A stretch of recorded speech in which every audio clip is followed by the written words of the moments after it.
Hello and welcome to this course of the color toning inside the Photoshop. So let's look first what is color toning.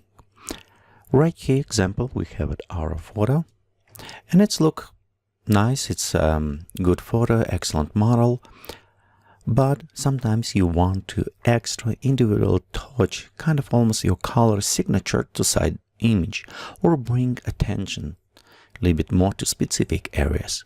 For example, right here, I want to create this more as Victorian, or this is Antoinette type of the era. I want to add more of this coloring that we see on the classical pictures. And we can do this simply by adjusting some colors inside or overlay those colors on our photo.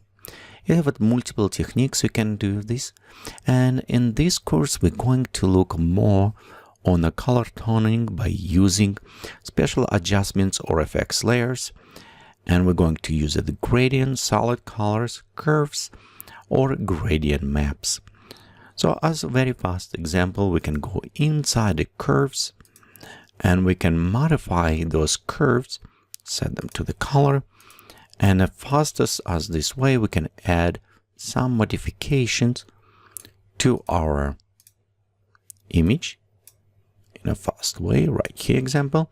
And you can see how with the simple adjustments, we already bring a little bit more saturation, kind of more character to our image, more look like a painting.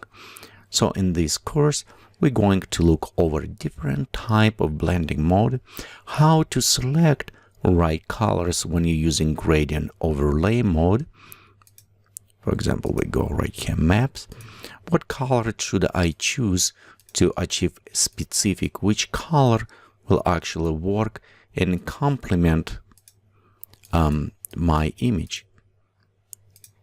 Okay, what blending mode I should set and use this for if I want to achieve the best result for my image. So again, we're going to look on all of this color theory basics. We're going to look on blending mode. We're going to look on all of this type, the tuning overlay inside the Photoshop.